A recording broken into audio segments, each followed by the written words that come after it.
Bien, hermanos, vamos a ir a la palabra de Dios, lo más importante en este día, aparte de alabar, de orar al Señor, oramos, cantamos y ahora vamos a ir a la palabra del Señor y les invito a que podamos ir a Hechos capítulo 16.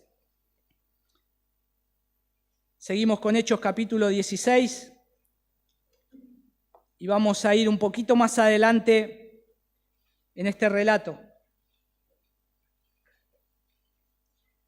Y el tema del sermón de hoy es cree en el Señor Jesucristo y serás salvo, basado en el texto de Hechos 16:31 que lo vamos a leer. Pero vamos a ver Hechos 16 a partir del versículo 25, aunque ya lo vimos el domingo anterior, pero vamos a seguir en el contexto. ¿Se acuerdan que Pablo y Silas están en la cárcel? Los metieron presos, había ocurrido un milagro, ellos oraron, le pidieron a Dios para que espíritus inmundos salgan de la mujercita, de la muchachita que les adivinaba quiénes ellos eran, quedó libre, quedó ya libre de las cadenas que la ataban.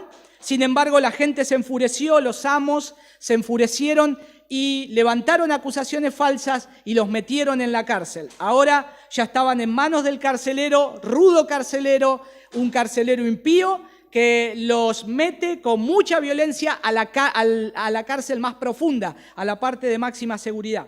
Y Hechos 16:25 dice, como a medianoche Pablo y Silas oraban y cantaban himnos al Señor.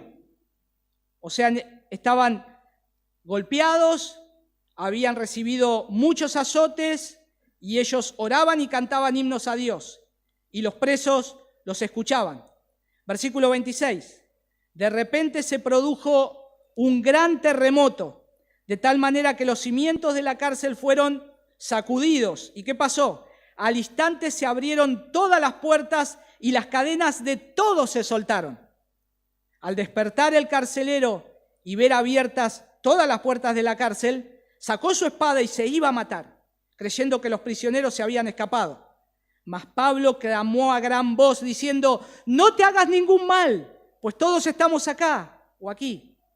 Entonces él le pidió luz y se precipitó adentro y temblando se postró ante Pablo y Silas y después de sacarlos dijo, señores, ¿qué debo hacer para ser salvo?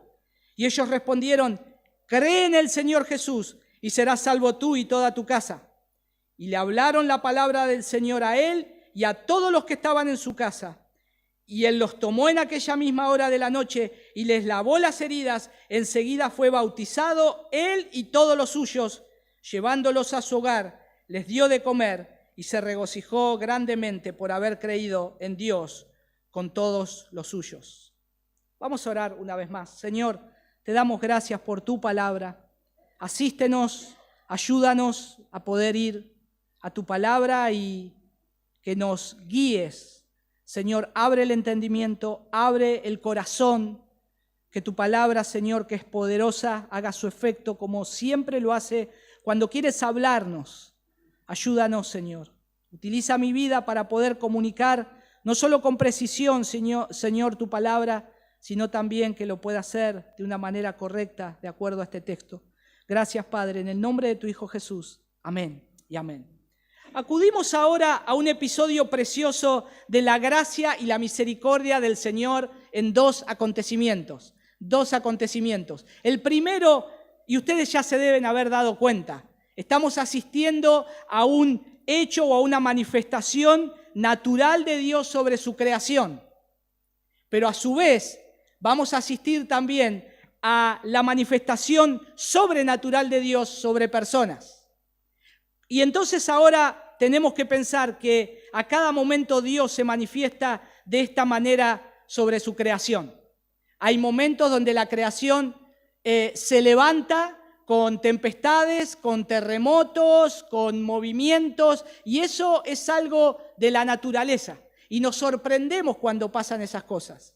Pero a su vez nosotros tenemos que saber que son cosas naturales aún gobernadas por Dios. No hay nada que Dios se le escape de la mano. No es que Dios está durmiendo y lo despierta un terremoto. A nosotros nos despierta un terremoto. Dios está siempre despierto, Él gobierna todo, Él sabe todo lo que va a pasar. Él tiene poder sobre toda su creación, porque es su creación, es su dominio. Tiene lugar, en donde tenga lugar lo que Él tenga que hacer, lo va a hacer. Y Él tiene ese poder de manifestar o de estar en la naturaleza, el tiempo, etc. Y también sobre personas, sobre criaturas. Todas las almas le pertenecen al Señor. Todos nosotros que estamos acá sentados le pertenecemos al Señor. No solamente porque seamos hijos de Dios algunos, sino porque somos su creación. Aun si no han conocido a Cristo, somos de Él, somos su posesión. Y Él determina lo que nos va a ocurrir. Pero lejos de Cristo nacemos. Ahora nosotros, si no estamos en Cristo, estamos presos por Satanás. Estamos gobernados por Satanás. Pero eso no quiere decir que Dios no tenga dominio sobre nosotros. Dios tiene dominio sobre nosotros. Así como Él gobierna lo que Satanás tiene que hacer. Satanás se presenta delante de Dios para dar un reporte de lo que hace. Y aún tiene que pedir permiso en algunas cosas para hacer. Y no puede hacer nada sin que Dios se lo ordene. Todo está bajo el dominio de Dios. Él es el soberano, el Señor del cielo y la tierra. Y quiero que puedas aprender esta frase para que la recuerdes siempre en cada momento. El cielo gobierna. El cielo gobierna. Cuando estás en dificultad, tenés que pensar, si sos un hijo, una hija de Dios, el cielo gobierna. Él está al control. No tengo que tener temor. No tengo que tener dudas. Yo tengo que confiar en Él. Y cuando hablamos de hechos o sucesos sorprendentes, creo que el más sorprendente de todos es cuando Dios obra salvación en una persona que está muerta en sus delitos y pecados, que no puede acercarse a Dios, que no puede acudir a Dios sin que Él lo despierte primero. Su naturaleza caída hace que esté esclavo del pecado a manos de Satanás. Es el Señor que tiene que despertar salvación para que pueda ver a Cristo y correr a la cruz de Cristo, que pueda verlo a Él para salvación. Pero nosotros, cuando el Señor nos salvó, ocurrió algo dentro de nosotros, o ocurrió un hecho sobrenatural, y eso es algo milagroso. Yo he estado presenciando los 2 partos de mis hijos, y es algo precioso ver a alguien que estás esperando y que no conoces. Y que cuando lo ves decís, y mirá, sos así, sos medio feíto, pero te amo, te estoy esperando. Mis 2 hijos fueron hermosos, pero uno los ve y anhela eso. Y es algo, uno dice, wow, parece sobrenatural, pero es algo de la naturaleza. Es algo que Dios dijo que tenía que ser así. Y es sorprendente. Pero hermanos, una persona nacida de nuevo, muerta espiritualmente, cuando nace de nuevo y Dios la cambia, es algo sobrenatural. Porque era una persona que tenía una cierta característica antes y ahora es cambiada totalmente. Porque hay algo que obró adentro suyo y ya no es el mismo. Ya no es la misma persona. Ahora, cuando alguien está muerto, literalmente en su alma, su vida espiritual, no tiene posibilidad de salvarse a sí mismo, está perdido y preso de Satanás, pero el Señor obra milagrosamente sobre el alma, trayendo luz, vida, para que podamos responder y darnos cuenta que necesitamos un Salvador. Y nosotros necesitamos, cuando nuestros ojos son abiertos, alguien nos predica el Evangelio, nos habla de Jesús y nos sale esta pregunta. Entonces, ¿qué debo hacer para ser salvo? ¿Qué debo hacer? Entiendo todo lo que me decís. Soy pecador. Entiendo que fallé a Dios, transgredí sus mandamientos, transgredí sus leyes. ¿Qué tengo que hacer para ser salvo? Por eso el título del sermón de hoy es Cree en el Señor Jesús y serás salvo. Cree en el Señor Jesús y serás salvo. Y vamos a acudir a la respuesta de esta pregunta, donde el relato bíblico nos invita a presenciar un suceso sobrenatural de la misma naturaleza que ocurre o que ocurría en ese entonces, para dar lugar a un hecho sobrenatural, que es la conversión de un carcelero de Filipos y su familia, o todos los que vivían con él. Así que ahí estamos en la historia a partir del versículo 26. Miren cómo siguió la historia después de que Pablo y Silas estaban cantando. Versículo 26. De repente se produjo un gran terremoto, de tal manera que los cimientos de la cárcel fueron sacudidos. Y dice que al instante se abrieron todas las puertas y las cadenas de todos se soltaron. Ahí es donde quedamos anteriormente en el canto en medio del dolor y el sufrimiento. Pero ahora Lucas hace notar el detalle de que los presos los escuchaban. Indica que cantaban entonces bastante fuerte. Y en medio de todo esto, que estaba aconteciendo, vemos que no sabían ellos que iba a ocurrir un milagro inesperado. Algo en el cual Dios iba a obrar milagrosamente, iba a mostrar a todos su poder. Sucede un gran terremoto. Hermanos, acuérdense, anteriormente cuando la iglesia estaba naciendo, ocurrió un hecho sobrenatural, milagroso, cuando Pedro estaba en la cárcel, cuando estaba encarcelado. ¿Se acuerdan que se apareció un ángel? Le dijo, levántate, se abrieron las puertas, pasaron en medio de toda la guardia pretoriana, que no los vieron, no se dieron cuenta, se abrió la puerta principal y Pedro se encontraba en la calle, guiado por el ángel.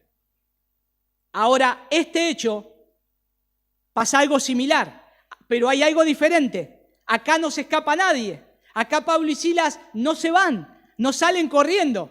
Podrían haber dicho, esto es lo mismo que le pasó a Pedro, huyamos. No. Ellos estaban entendiendo otra cosa, que Dios estaba armando, orquestando, obrando algo para su gloria. Entonces, dice versículos 26, se abrieron las puertas de la cárcel. Dios anima todavía un poco más, creo, a sus siervos con ese repentino y milagroso terremoto que sacudió los cimientos de la cárcel. Tal vez, no sé si sería, no lo dice ningún comentario, pero para mostrar aún la ira de Dios, de lo que se estaba haciendo con estos hombres que eran inocentes. Pero ocurre esta manifestación. No solo dice, se abrieron todas las puertas, sino que las cadenas de todos se soltaron. Acuérdense cómo estaba Pablo y Silas, sujetos a un cepo, con los pies. Eso se cerraba. Se ponía una especie de candado, eso estaba murado a la pared. Ahora todo se soltó. El carcelero los había sujetado al cepo y se retiró a hacer sus labores y luego por la noche se durmió. Entonces él no se tenía por qué preocupar. ¿Por qué me voy a preocupar? Están en el cepo, están en la prisión, las cárceles son seguras, no se pueden escapar, jamás se van a poder escapar. Y menos estos que eché a la cárcel que me dijeron que son peligrosos.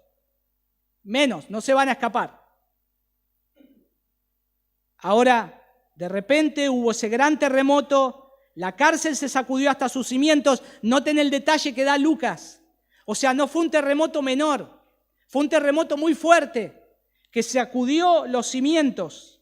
Y en medio de esa vigilia de alabanza y oración al Señor por parte de nuestros hermanos Pablo y Silas, ocurre este gran testimonio. El gran terremoto sacude la cárcel y noten cómo muestra el Señor su fidelidad. Él nunca se olvida de los suyos. Él sabe lo que están pasando. Pero, ¿se acuerdan como dijimos el domingo anterior? Aguarden, sigan cantando, alabando, porque va a venir la respuesta, va a venir el milagro. Y acá está. Ahora el momento de la intervención divina ha llegado y esta vez el Señor no envía el ángel como lo hizo con Pedro, lo hace por medio de un terremoto. Y esto, mis amados hermanos, era algo que podía ocurrir en Macedonia. Macedonia está situada dentro de una línea que se llama, esa línea del cinturón de fuego, donde puede haber terremotos continuos, donde es común los terremotos. Y entonces, como que, no sé si estaban acostumbrados, pero sabían que un temblor podía haber. Pero este temblor fue mucho más fuerte, aún así que se sacuden los cimientos de la cárcel. Por eso Lucas no dice solamente un terremoto, es algo fuerte que ocurrió.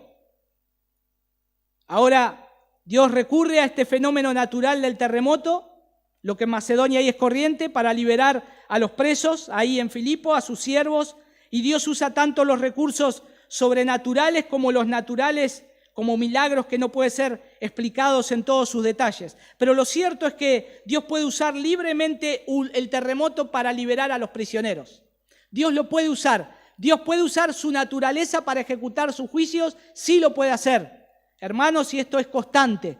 En el día de hoy, nosotros muchas veces, cada tanto, nos sorprendemos de cosas sobrenaturales que ocurren. Dios las permite. Muchas veces Dios está ejecutando juicios en cada momento. El tribunal de Dios, hermanos, nunca descansa, nunca descansa. No es como los tribunales nuestros que se toman feria y hay que esperar, no. El tribunal de Dios está constantemente en actividad y cuando Dios tiene que obrar algo, lo obra de una manera sobrenatural. Ahora vemos acá cómo Él revela su poder, su majestad, al liberar a los siervos, porque no es el hombre, sino Él que tiene el control final de todo. Ahora, el interés está centrado en la liberación de Pablo y Silas, porque uno dice, bueno, ahora se soltaron las cadenas, no solo de Pablo y de Silas, sino de todos los prisioneros. El terremoto fue tan grande que empezó a salirse todo de su lugar. Generalmente las puertas de la cárcel se cerraban y se ponía una barra transversal en la puerta, muy pesada, que no la podían sacar, porque la puerta era lisa y era una puerta muy pesada. Sin embargo, el terremoto hizo que se salieran las partes que sostienen la puerta y la barra saltara. Entonces, las puertas se abrieron fácilmente. Y ahí es donde todas las puertas, dice, de la prisión se abrieron y todas las cadenas se soltaron, porque las cadenas estaban amarradas a las paredes. Y al haber ese terremoto, todo se salió de su lugar.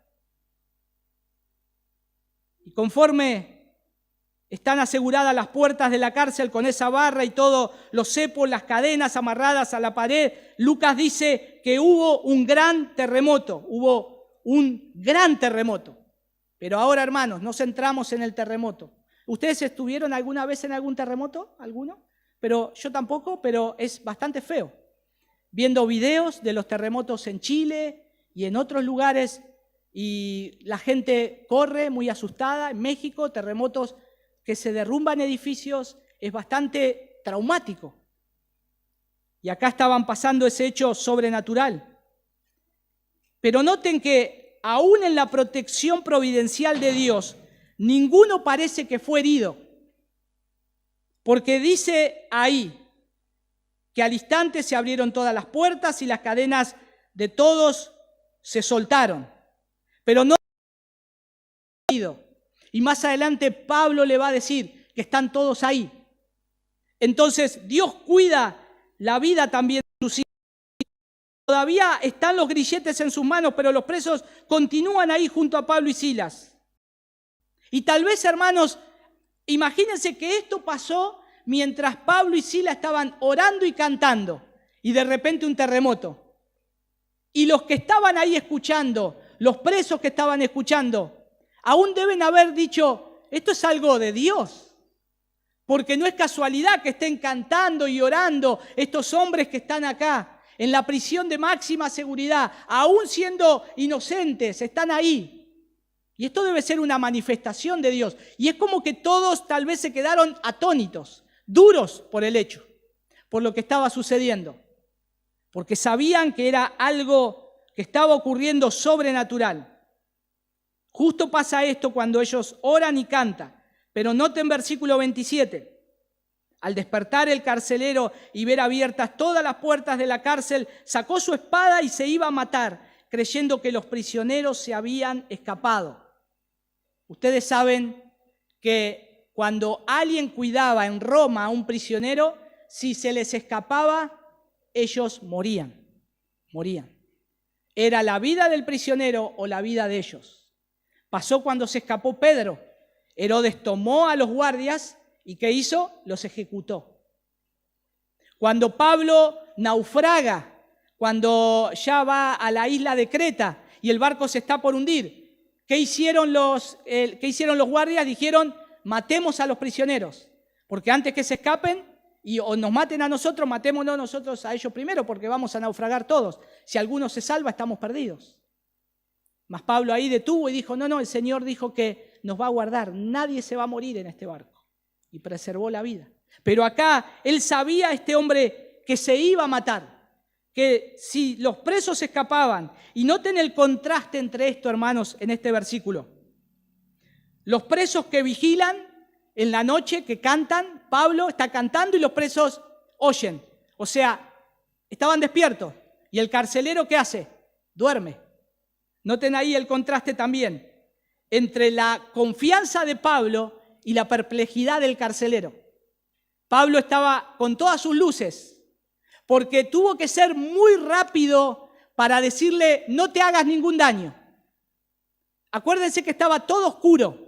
Cuando alguien está en la oscuridad, ¿qué sucede? Uno se adapta la vista a lo poco que puede ver. ¿No les ha pasado a ustedes? Cuando están en un lugar, se corta la luz. Enseguida queremos prender algo, el celular, una vela, algo. Pero los ojos comienzan a adaptarse a la oscuridad. Por eso cuando viene una persona de afuera que dice, vengo encandilada, no veo nada. Porque sus ojos no están adaptados a la oscuridad. Pablo, al estar en la oscuridad con Silas, él podía ver, y tal vez inclusive por un reflejo de la luna, era de noche, podía ver lo que sucedía. Entonces, cuando el carcelero se despierta con sus ojos que no puede ver, no se pueden adaptar a la oscuridad, miró que las puertas estaban abiertas y dijo, se escaparon todos. Y enseguida se iba a matar. Miren lo que dice el versículo 27. Al despertar el carcelero y ver abiertas todas las puertas de la cárcel, sacó su espada y se iba a matar, creyendo que los prisioneros se le habían escapado. Yo no sé cómo Pablo fue tan rápido para decirle no te mates. Tal vez porque él lo vio en la oscuridad. O tal vez porque él sintió cuando se saca de la espada corta que tiene el soldado romano de la vaina y se siente el filo de la espada. Y aparte Pablo sabía, como era perseguidor, sabía que si se escapaba un prisionero, los soldados automáticamente se clavaban la espada en el corazón antes de ser ejecutado por el gobierno, porque era su vida, igual lo iban a matar. Entonces rápidamente Pablo entonces le dice, versículo 28, mas Pablo clamó a gran voz diciendo, no te hagas ningún mal, pues todos estamos acá. Todos estamos acá. Ahora, Pablo podría haber dejado que se mate el carcelero. Pablo o los otros presos, no digas nada, nos vamos a escapar. Es que era todo muy rápido. El terremoto. Después de los cantos, las oraciones, algo estaba sucediendo. Ahora miren, hermanos, cómo Dios gobierna toda la creación. Que Dios hizo que los presos que se podrían haber escapado, ninguno se escape. Los retuvo en su soberana gracia. Porque si uno se escapaba, el carcelero tenía que morir. Pero Pablo entendía el obrar de Dios. Y él ahí se dio cuenta que esto era una manifestación de Dios para un fin y un propósito también sobrenatural. Él solamente no sabía que el carcelero le iba a preguntar lo que vamos a leer en el versículo 31. Él solamente se preocupó por la vida de ese hombre creado a la imagen de Dios. Ese hombre los había maltratado, ese hombre los había echado a la cárcel de más abajo, los había sujetado al cepo. Era un hombre rudo, soldado romano. Mas Pablo tuvo compasión y le dijo, no te mates, no te hagas ningún mal, estamos todos acá. Noten versículo 29. Entonces él pidió luz y se precipitó adentro y temblando se postró ante Pablo y Silas. Ahora, el hombre rudo que los había metido en la cárcel, los había asegurado los pies en el cepo, ahora es un hombre humillado. Es un hombre que el miedo ahora le invade de tal manera que intentó suicidarse porque pensaba que se habían escapado los presos. Y ahora él tiembla por su alma. Se postra a los pies de Pablo y Silas. Y hermanos, yo creo que este hombre no pudo acudir a mejores médicos que Pablo y Silas. No salió corriendo. No se mató enseguida. Dios detuvo todas las acciones de lo que podía llegar a ser. Y ahora este hombre está delante de Pablo y de Silas, ante aquel que había sido perseguidor de los cristianos como Pablo. Entonces Pablo podía un poco también estar conociendo los sentimientos del carcelero, porque que pase esto no era natural en ningún carcelero o soldado de Roma.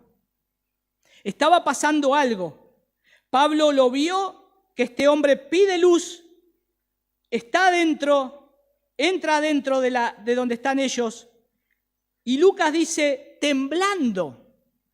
O sea, describe las acciones de este hombre, dándonos a entender que ahora parece que es un pobre cachorrito, pero que está necesitado de la gracia de Dios. Y acude a ellos. Se postra a los pies de ellos.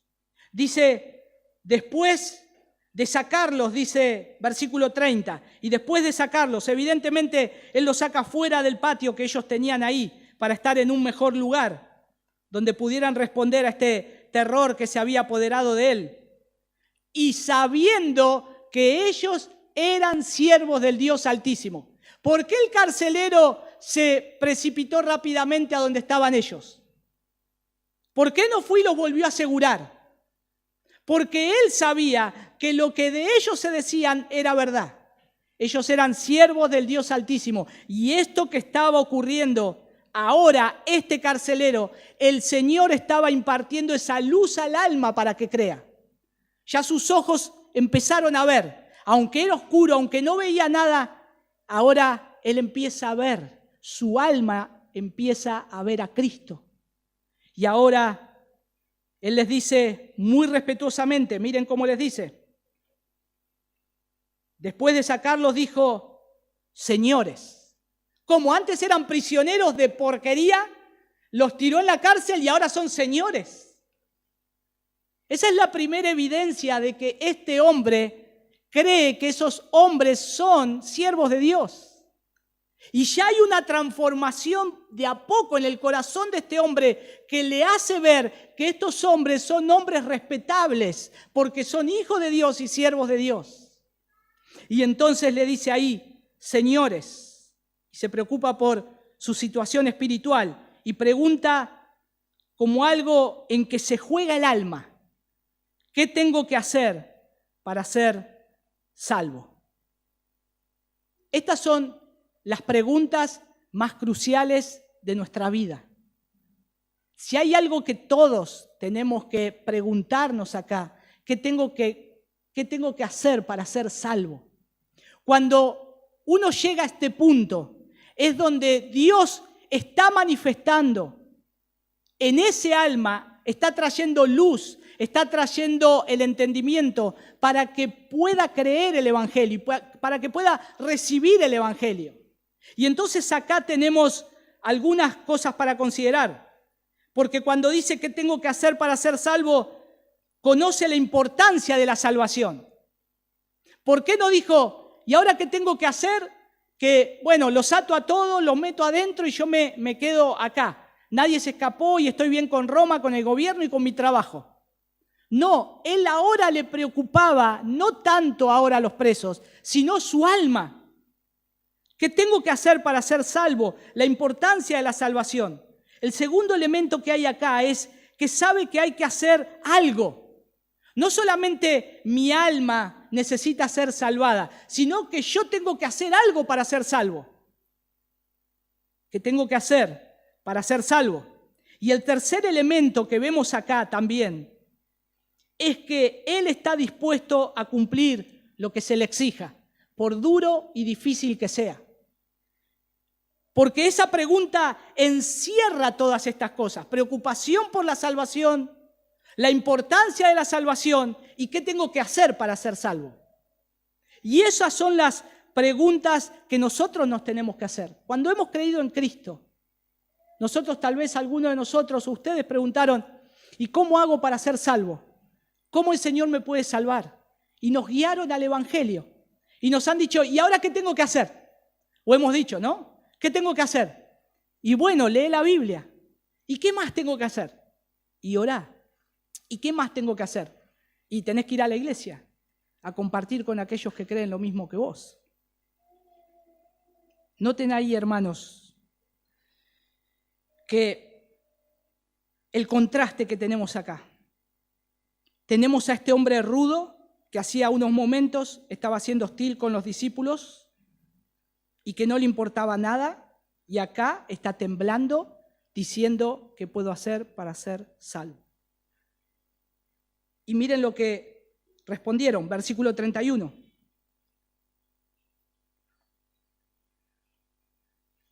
Ellos respondieron, cree en el Señor Jesús y serás salvo, tú y toda tu casa. Tú y toda tu casa. O sea, ¿qué tengo que hacer para ser salvo? Ahora el carcelero tiembla ante los misioneros y cuando esta señal de temblar ante ellos es una humilde señal de sumisión. Necesita ser salvado, necesita algo, se da cuenta que está ante la presencia de hombres que pueden indicarle el camino de salvación, aun cuando quizás todavía no comprende el significado de la oración, de la salvación. Pero ¿qué es lo que sucede acá? Le está diciendo, ellos le dicen, hacé una oración de fe. ¿Le dice eso? Le dice, la respuesta es, cree en el Señor Jesús. Creer. Para ser salvo se necesita eso. Creer en aquel que dijo quién era. En este caso Jesús. Para ser salvo es creer en Jesús, en quien dijo ser, y creer en lo que Él hizo. Eso se necesita para ser salvo. Eso se necesita para que este hombre pueda ser salvo. Y eso es el Evangelio. No solo vos, le dice ellos, sino que tú y toda tu casa. El Evangelio es, hermanos, para todos. Le predicamos a todos los hombres, le predicamos a todas las mujeres. Cuando nosotros creímos en Cristo, ¿qué fue lo primero que pasó? Nos pasó algo que nosotros queríamos compartirlo con otros. Y si estábamos en una familia, nos acercamos a Cristo y yo quiero que mis padres conozcan a Cristo, que mi hermano conozca a Cristo, o que mis hijos conozcan a Cristo. Quiero que toda mi familia crea también en esto que yo estoy creyendo.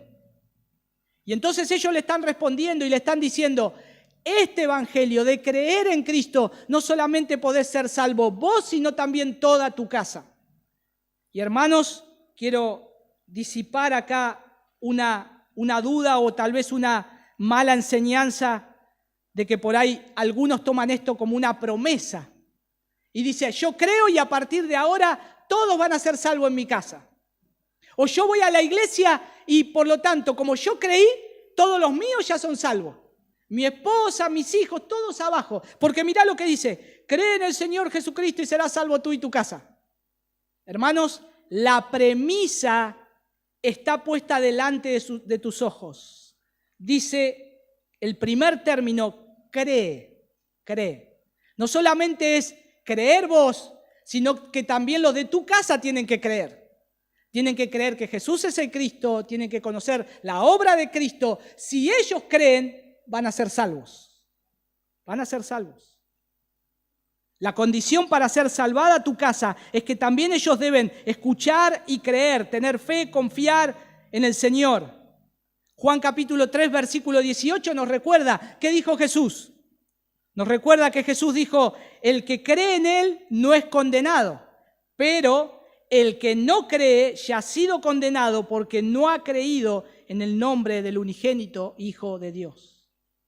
Lo que está sucediendo acá, algo sobrenatural.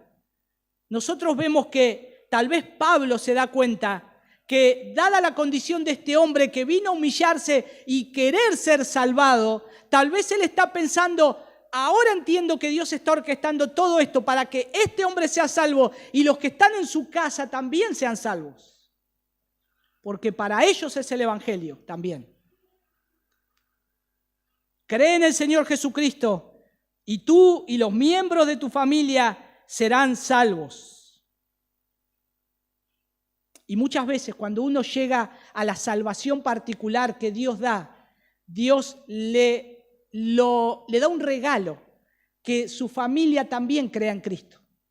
Mayormente el porcentaje es que cuando un hombre llega a Cristo y su esposa, sus hijos pueden llegar a creer en Cristo. Generalmente se ve eso, es como algo, un regalo de Dios. Como también tenemos la calamidad de poder tener hijos impíos, que también eso es parte de la soberanía de Dios. Pero nosotros sabemos que el Evangelio puede alcanzar a todas nuestras familias. Ellos no podían salvarlo, Pablo no podía salvarlo, Silas no podía salvarlo. El carcelero dice, ¿qué tengo que hacer? Y le pregunta a ellos, y ellos lo redireccionan a Jesús. Mirá a Jesús para ser salvado, cree en Jesús para ser salvado. Nosotros no te podemos salvar, la iglesia que se está formando en casa de Lidia no te puede salvar. La iglesia no te puede salvar, una denominación no te puede salvar, solo Jesús te puede salvar. Solo Él, creer en Él puede traer salvación a tu alma. Y versículo 32, noten lo que dice ahí. Y le hablaron la palabra de Dios a él y a todos los que estaban en su casa. ¿Cómo a todos los que estaban en su casa? Hermanos, permítanme ponerlos en contexto. Ya les hablé de la cárcel de Filipos. Pero las cárceles generalmente es como la prisión que vemos en las ciudades. ¿Ustedes conocen la prisión que tenemos acá? Bueno, afuera ¿qué hay? Casas. Y ahí viven hombres que trabajan dentro del servicio penitenciario, que están muy cerquita y están al lado de la cárcel. En este lugar pasaba exactamente lo mismo. El carcelero que custodiaba su casa estaba más arriba. Estaba la parte más baja donde estaba Pablo y Silas, los calabozos de más arriba donde estaban todos los presos comunes y la casa estaba arriba del carcelero. Su casa, ellos vivían ahí, su familia vivía ahí. Por eso rápidamente dice acá, le hablaron la palabra de Dios a él y a todos los que estaban en su casa. El carcelero los lleva al patio. Había un patio donde generalmente había una gran fuente de agua. Y ahí se podía tener un recreo y ahí a veces se sacaba a los prisioneros. Pero ahí es donde ellos comienzan esta charla. Y ahora ellos le hablan la palabra del Señor, no solamente a él, versículo 33, sino dice, y a esa hora de la noche el carcelero les lavó las heridas, inmediatamente él y su familia fueron bautizados. Y ahí es donde uno comprende que los discípulos pudieron hablarle la palabra de Dios a todos los de su casa, porque estaban ahí nomás. Es como si la cárcel está acá y la casa arriba. Estaban todos cerquita y pudieron llegar a toda su familia. Así que Pablo y Silas dieron una mayor exposición del camino de la vida al carcelero y a todos los que estaban en su casa. Y fue un notable servicio, seguido con la mayor atención e interés por el carcelero, con todos los que vivían, no solamente su familia. Con los carceleros a veces vivían algunos custodios, algunos que eran esclavos, que trabajaban para ellos. Por lo tanto, dice acá, versículo 32, y le hablaron la palabra del Señor a él y a todos los que estaban en su casa. Le expusieron el Evangelio, claramente. Cuando nosotros queremos que una persona conozca a Cristo, le hablamos la palabra de Dios. Le exponemos la palabra de Dios, lo traemos y le decimos, mirá lo que dice de la salvación, mirá lo que dice Romanos, mirá lo que dice Juan, mirá lo que dice, y le exponemos la palabra de Dios. Ellos les expusieron las Escrituras para que puedan ver el testimonio de Cristo, de aquel en el cual tenían que creer para ser salvos. ¿Cómo nosotros vamos a predicar el Evangelio si no conocemos el Evangelio? Necesitamos el Evangelio todos los días. Y es más, no lo necesitamos solamente una vez en un hecho particular, lo necesitamos día tras día, porque nosotros creemos hoy y mañana vamos a creer y pasado vamos a seguir creyendo. Nuestra fe va en progreso, va aumentando. El Señor está haciendo una obra de santificación en la base de creer en el Evangelio. Y cada vez estamos más convencidos y más aferrados a Cristo. Por eso crecemos en el conocimiento de Él. Ahora Lucas nos da evidencia del cambio de la vida del carcelero. Miren, hermanos, el cambio. El hombre que los tiró en la cárcel, todos rotos, los ajusta al cepo, viendo que sangraban. Ahora miren lo que hace.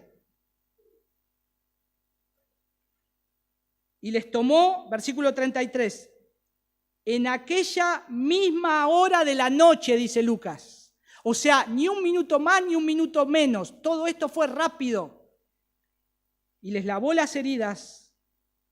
Enseguida fue bautizado él y todos los suyos. Miren el contraste acá. Ellos le predican el Evangelio. Ahora el carcelero los toma, le lava las heridas, porque las heridas ya supuraban, y dice que él mismo lo hizo. Esta es la evidencia de alguien que ha sido salvado. Noten que cuando una persona es salvada hay un cambio. Hay un cambio de actitud, hay un cambio de carácter. No podemos decir que somos salvados y seguimos siendo lo mismo que antes. Hay un cambio evidente acá. No podemos decir que este carcelero era el mismo que los tomó del versículo más arriba 24. Acá hay una persona totalmente cambiada. Toma a estos presos, les lava las heridas. Y miren el contraste precioso que hace Lucas acá. Y enseguida fue bautizado él y todos los suyos. Mientras él les lavó las heridas, el Señor ahora le estaba lavando el alma. El Señor los estaba limpiando, los estaba haciendo una nueva criatura, a él y a todos los suyos. Él los lavó físicamente, el Señor los lavó internamente. En ese mismo lugar, en esa misma fuente, donde se curó las heridas de ellos, ahora es curada el alma de ellos, dando evidencia de que Cristo ahora sí es su Señor. Fueron lavados con la sangre de Cristo para salvación. Pero no solamente esto, todavía hay más que el Señor está haciendo en la vida de este rudo carcelero. Versículo 34, llevándolos a su hogar, les dio de comer. ¿Qué hombre lleva a un preso a comer a la casa? Un carcelero a un preso a comer a la casa. ¿Era normal? No era normal. Los lleva a comer, dice, los lava, los lleva a su hogar, les da de comer. Noten Lucas cómo va diciendo lo que él está haciendo, mostrando que verdaderamente está convertido, para que no queden dudas. Y miren lo que dice. Y se regocijó grandemente por haber creído en Dios con todos los suyos. Lo que hace un tiempo atrás iba a ser una tragedia de que él se iba a suicidar, ahora él está lleno de vida. Ahora él verdaderamente vive. Ahora él verdaderamente está feliz porque ha encontrado la perla de gran precio. Está feliz porque él ha sido salvado y ha creído en Cristo. No solamente él, sino que toda su casa, todo su hogar. Les da de comer, les da algo de beber. Y esto saben cómo es, hermanos. ¿Vieron cuando recibimos visitas que estamos anhelando, ¿no? Un familiar, alguien que invitamos, que hacemos mucho que no vemos, hace mucho que no vemos. Cuando va a nuestra casa, ¿qué hacemos? Sentate, vasito con agua, prepara un mate. A ver, mirá, hice una torta. Hay felicidad, hay alegría. Y ese es el mismo énfasis del griego acá. Lucas lo describe porque había alegría en este carcelero. Y les está diciendo, tome para beber, trae el pan, trae la comida. Acá está. Como que él no está sentado con ellos, él está parado sirviéndolos. Y esto es un cambio de un hombre transformado por la gracia de Dios. Verdaderamente hay salvación acá. Hay salvación, hay una obra del Señor. Y noten la construcción del versículo 34. Dice que él había creído en Dios. Habían creído en Dios. Versículo 32 dice, y le hablaron la palabra del Señor a él y a todos los que estaban en su casa. Pero ahora versículo 34 dice, había creído en Dios. O sea, todo lo que le hablaron, él lo creyó por fe. Todo. Y así uno cree en Cristo para ser salvo. Cree en la obra de Cristo. ¿Qué obra tengo que hacer? Esto, mirar lo que dice la palabra de Dios y creer. No tenés que ir caminando arrodillado hasta Luján. No tenés que ir hasta a otra basílica. No, obras humanas no. El Señor te despertó para vida, para que lo veas a Él, el único que puede traer salvación. Y no solamente Él, sino que todos los suyos. Y efectivamente, toda su casa creyó. Y Lucas lo deja bien acá en claro. Dice, por haber creído en Dios con todos los suyos. O sea, todos creyeron. Hermanos, hace unas horas atrás estaban presos cantando en un cepo. Ahora están sentados en una mesa con las heridas lavadas, compartiendo lo que más les gusta hacer, la palabra de Dios, y regocijándose que esa misma noche el Señor salvó al que los había metido preso y a toda la familia. Y ahora la iglesia en Filipos, en esa región de Macedonia, no solamente tiene a Lidia, no solamente tiene a los de la casa de Lidia, no solamente tiene a una niña que era esclava, sino que ahora tiene a un carcelero con toda su familia. Y así se va formando la iglesia de Filipos. Por eso la carta del apóstol Pablo a los filipenses es llena de gozo. Porque lo que Pablo vivió ahí no se lo puede olvidar nunca más. Y por eso él los alienta al gozo en medio de la prueba. Él los alienta al gozo. Estando encarcelado Pablo cuando escribe a los filipenses, él les escribe pensando en todo lo que vivió. Y él le escribe la carta a los filipenses pensando, me acuerdo lo que pasó con el carcelero. Me acuerdo con la niña esclava. Me acuerdo lo de Lidia. Hay gozo, hay amor porque vivió cosas muy fuertes con esta iglesia. Y acá hay varias cosas para finalizar que quiero observar en este relato de nuestra porción de la Escritura, hermanos. Qué importante es tener nuestra mente puesta en el Señor. Entender la voluntad de Dios cuando el Señor está haciendo algo. Cuando el Señor te lleva a algún lugar.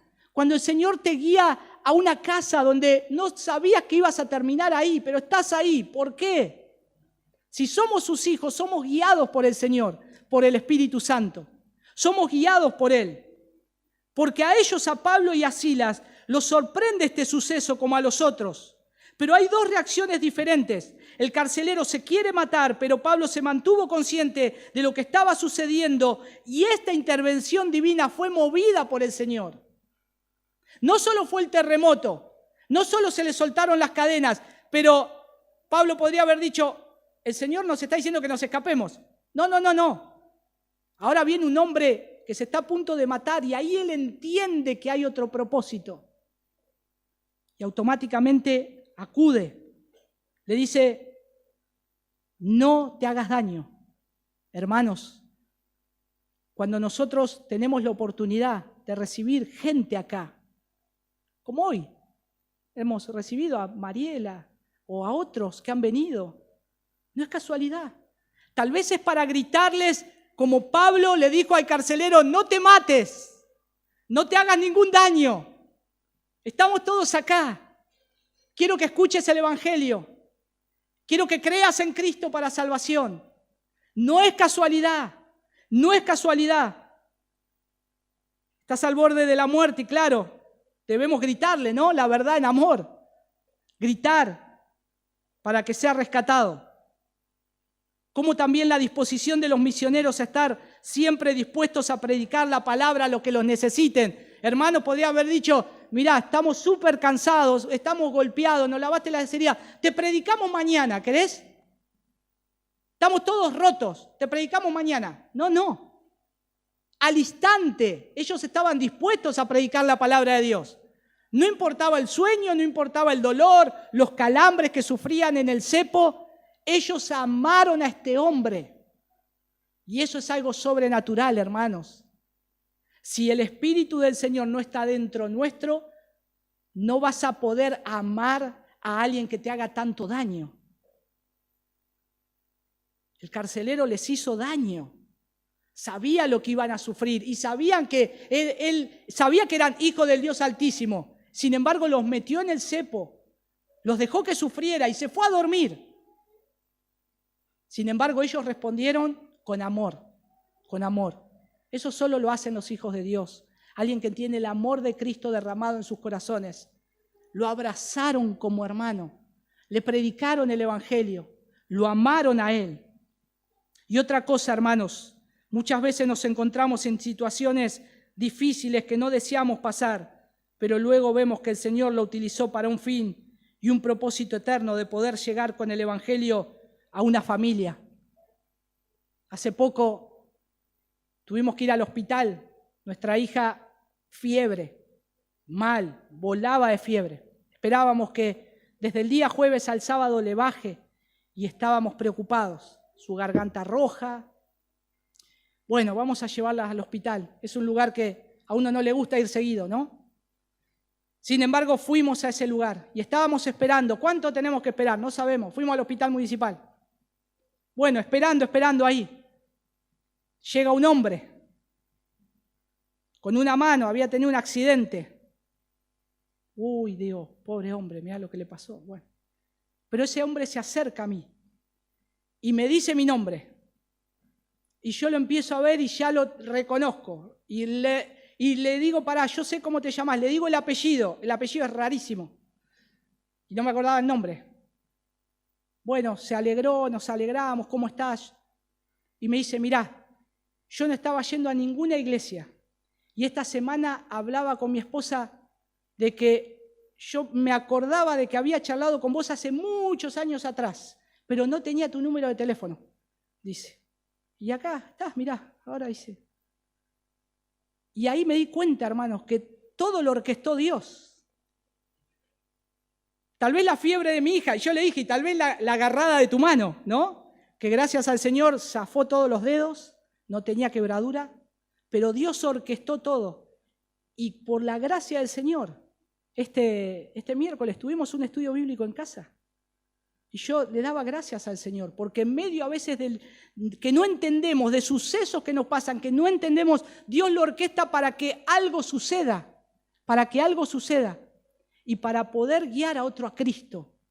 Y entonces que nosotros podamos ser conscientes de eso, que muchas veces no todo es malo lo que te pasa, Dios lo está llevando para otra cosa. Y ustedes deben tener un montón de testimonios como el mío así, de que han visto cómo Dios orquesta y después se dan cuenta de que, claro, Dios lo hizo esto para este fin.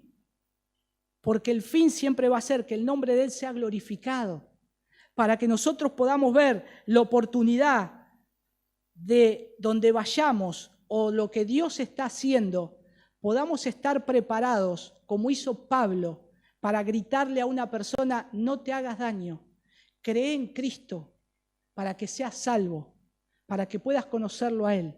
Y creo que esa es nuestra misión y esa es nuestra tarea, no solamente para nosotros cada día, sino también para todo lo que Dios hace alrededor nuestro, aunque no lo entendamos. Vamos a orar.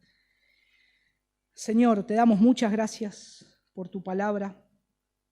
Gracias, Señor, por darnos textos tan claros de tu obrar. Te damos gracias, Señor, porque no solamente ya están en tu presencia Pablo y Silas, sino también este carcelero con toda su familia, Señor. Son hermanos nuestros que nos están esperando. Te damos gracias, Padre, por tu obra de gracia. Gracias porque guardas la vida muchas veces de personas que se quieren hacer daño. Y, Señor, las pones delante nuestro o de otra persona para que el Evangelio les sea predicado. Señor, ayúdanos a ser sensibles en esto, a poder estar atentos en lo que estás haciendo y donde nos movamos, tal vez tengamos que hablar y responder a esta pregunta, ¿qué tengo que hacer para ser salvo? Y Señor, en esta hora también, en este lugar, si está esta pregunta en algunos de este auditorio, Señor, yo te ruego que puedan creer en ti, Jesús, como el único Salvador, como el único que puede rescatar del hoyo su vida, como el único que puede coronar y saciar de favores y misericordias. Que pongan la fe en ti, Señor, para creer que obres vida, que obres salvación. Y gracias, Señor, una vez más por haber podido abrir este lugar para predicar tu palabra y que tu palabra, Señor, traiga salvación. Gracias, Padre. En el nombre de tu Hijo Jesús. Amén.